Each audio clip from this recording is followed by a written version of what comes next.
FIFA 2004, más de lo mismo. Ellos nos han timado. Sucios y rastreros yanquis. Malos traidores falsos.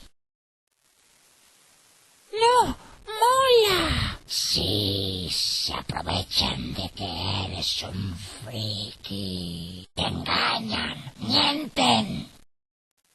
¡Pero hay novedades! No hay nada nuevo. Te toman el pelo. FIFA es genial.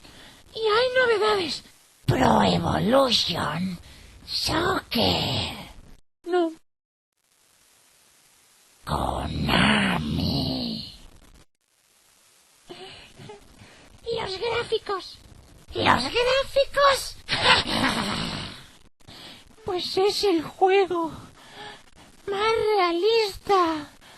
¿Dónde está el realismo? Malo, malo. 2002, 2003, 2004, todos son lo mismo. Pero incorpora Football Fusion. ¿Lo qué? Nuevo control de los jugadores. Sin el balón en los pies. ¿Qué?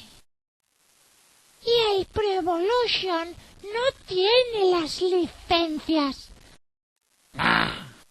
Y al Madrid lo llaman Chamartín. Ah.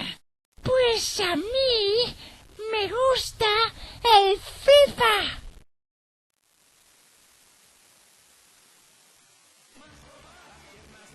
¿Qué suena?